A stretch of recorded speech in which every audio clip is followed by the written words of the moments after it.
Let's start by talking on how the outlook has changed for Sudan. Over the last, I would say, 7-8 years since the secession of South Sudan, it has been really difficult for the economy of the country. I would say since a year or so, there have been efforts and initiatives from our government to enhance the situation in South Sudan, and just recently we have managed to bring the warring parties in South Sudan together, and a peace has been signed that completely included everyone.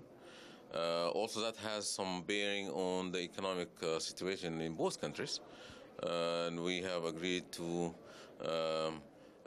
put back on production those oil fields that have been idle for some time, and the first one has been back on stream.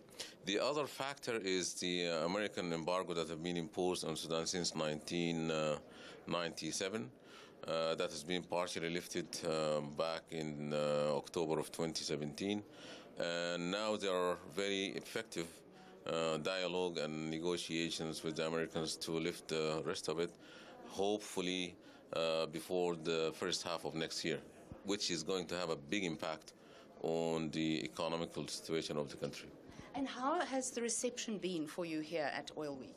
It's been wonderful. We had, actually, I participated in a panel that included 6 of my colleagues, ministers of oil and gas and petroleum resources in Africa. I think it was wonderful. Then we have a booth also in the event, which has attracted a lot of attention, and people have been asking the right questions and showing tremendous interest in Sudan. Sudan, of course, as you probably know, has a lot of resources in terms of oil and gas, of course, but of course in the other sectors as well, in the mining, which is also the scope of this ministry that I head. So I would say the event has been very good for us. Many interactions in all different aspects of the spectrum for the oil and gas, and we are really posing for a positive outcome of the whole thing. So you're opening up blocks for bidding. When will that happen, and how many blocks? Our plan now is to have this bidding in the third quarter of next year. However, now there are heavy preparations for that going on. As a matter of fact, this morning we were discussing with one of the service providers in terms of bidding, license biddings. So we are working on that. There are, as we speak, we know of 16 blocks. But of course, that may change based on our study of what would be the best strategy for us to approach this issue. It's a complex issue, as you understand.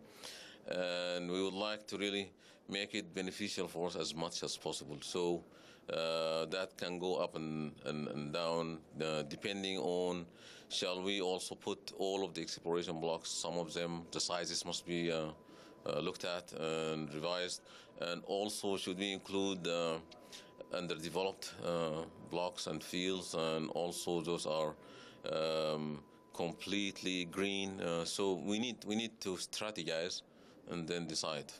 And how about collaboration with South Sudan? It's fantastic. Like I mentioned earlier, we actually, the philosophy is we are two countries that used to be one. And although it may be a little bit unlikely that we come back to become one country, but no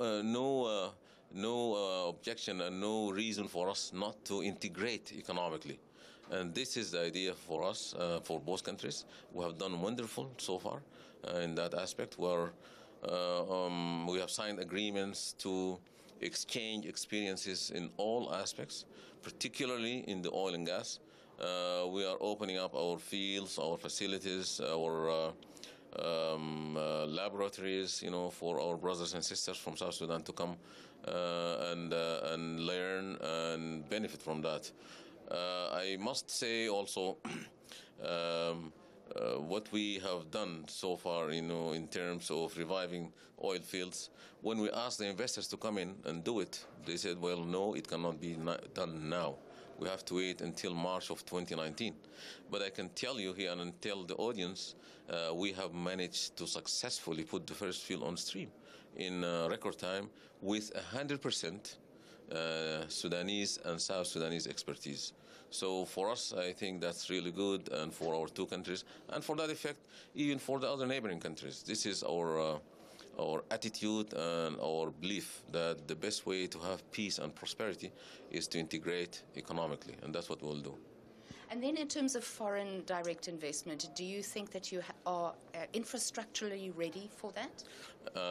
Definitely. I think in terms of infrastructure, particularly for the oil and gas, we have the full spectrum, as I mentioned, and this was planned early on back in the mid-90s when and we were, of course, lucky also because the resources were defined already. At that time, we knew that we have enough to be produced.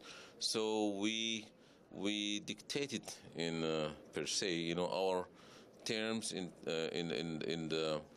the fashion that we resolved all of our concerns at that time. We have a fully integrated solution from upstream all the way to downstream. So we have production from the wells, and then we have the good network that was looking ahead for the future to cater for future blocks in terms of transportation of crude oils. And also we have refineries. We have a refining capacity of more than 100,000 barrels a day. But along with that, also we have petrochemical industry to utilize the products from the refineries. So it's almost an integrated solution. So for oil and gas, yes, infrastructure is there. In terms of, like I said, the embargo issues, I am hopeful and almost confident that it will be lifted, which will all of a sudden make it a totally different game, for investors in Sudan, a country that's extremely rich in all aspects, which is known. And once this is done, I think everyone should be headed towards Sudan.